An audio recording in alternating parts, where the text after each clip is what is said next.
जमाना भले ही आगे बढ़ गया हो, लेकिन शांति अपने पुराने ही वैसी ख्यालों में रहती थी। शांति को 5 बहुएं थी।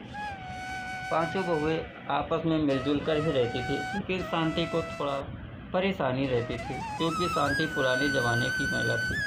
वो कभी भी अपनी बहू को ऐसे नहीं देख सकती थी कि पांचों बहुओं को आए दिन पीरियड किसी न किसी एक को हर महीने आ ही जाता था। और शांति ये सब देख के बहुत परेशान रहा करती थी, क्योंकि वो हर एक महिला को बोलती, तुम रसोई में मत आना, तुम पूजा घर में मत आना। शांति यही सब रोकती थी, और बहुएं ये सब देख के बहुत परेशान रहा करती थी, क्योंकि उनको आए दिन ये सब झेलना पड़ता था। तो हमारे ज़माने में अब पीरियड एक आम बात हो गई है, क्योंकि अब सब लोग जागरूक हो गए हैं। शांति की बहुएं पढ़ी लिखी थी और वो सरकारी दफ्तर में नौकरी करती थी। कोई पुलिस में, कोई टीचर, कोई कहीं नौकरी करती थी। इसी तरह हर रोज़ की यही बात थी। शांति सभी को बोल दिया, अब जिसको पीरियड आएगा वो किचन में नहीं जाएगी। सभी महिलाओं ने बोली, ठीक है, बड़ी दीदी को तो अभी पीरियड आया है, तो क्यों ना हम चल के आपकी मदद कर देते हैं। शांति बोलती है, इन लोगों का यही ड्रामा चलता है, अब मुझे ही हर रोज़ खाना बनाना पड़ेगा। बहू बोलती है, अरे माँ जी, ये सब छोड़ो, ये सब पुराने ज़माने की बातें हैं, अब ऐसा कुछ नहीं है। हमें तो 3 दिन बीत चुका है, अब हम आपकी मदद तो कर ही सकते हैं। शांति बोलती है, नहीं, कोई किचन में नहीं जाएगा। अब शांति अपने हाथों से सारे काम करती थी, और शांति की एक बहू वो जाके माँ का हाथ बटाती थी। इसी तरह सब लोग अब शांति प्लान बनाती है कहीं बाहर तीर्थ यात्रा पे जाने की। सभी बहुओं को बोलती है, सभी लोग मेरे साथ तीर्थ यात्रा पे घूमने चलेंगे।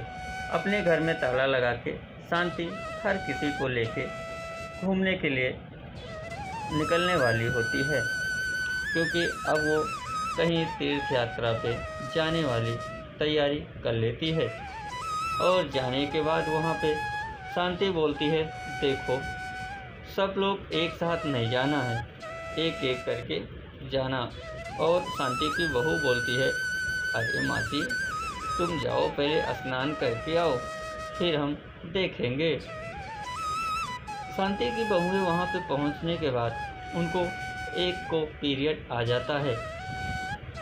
अब ये देख के शांति पागल सी हो जाती है, क्योंकि उसको अब तीर्थ यात्रा पे भी परेशानी आने वाली थी। शांति अपनी बड़ी बहू को अलग बैठा देती है और बोलती है, तू यहाँ आना ही नहीं, क्योंकि अब इसमें नहाना तुम्हारे बस की नहीं है। शांति वहाँ नहाने जाती है, और अचानक पानी का बहाव ज़्यादा होने के कारण शांति डूबने लगती है।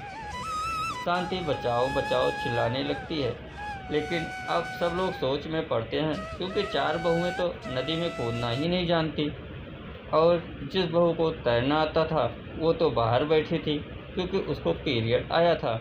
लेकिन उसने ये सब देरी न देखते हुए छलांग लगा के शांति को बचा लेती है। ये सब देख के शांति बोलती है, और उसकी बहुएं बोलती है, माँ जी, ये सब कुछ नहीं है, अगर आप इसी तरह करती रहेंगे तो किसी न किसी दिन आपकी जान तो चली ही जाएगी। ये सब सारी बहुएं मिलके शांति को समझाने लगती हैं। अब शांति के भी मन में कुछ न कुछ समझ में आने लगा है कि अगर हमें अपनी जान सलामत रखनी है तो सब परिवार को साथ ही रहना होगा। इसी तरह शांति भी अपनी बहू से प्रेम करने के वादे करने लगती है, और बोलती है, मेरी बहू जैसी कोई बहू नहीं। अब सभी परिवार शांति ये सब बोल के सभी को अपने प्रेम में फंसाती है, और बोलती है, अब हम सब लोग मिलके साथ साथ ही रहेंगे, और सब लोग एक दूसरे का हाथ बटाएंगे। जिसको पीरियड आएगा वो दूर से काम करा लेगी, और जो सब साथ में रहेंगे तो कभी किसी के ऊपर मुसीबत नहीं आएगी। अब शांति सभी बहुओं को स्नान करने के लिए बोल देती हैं। सभी बहुएं स्नान करके वापस अपने घर आ जाती हैं और राजी खुशी से रहने लगती हैं।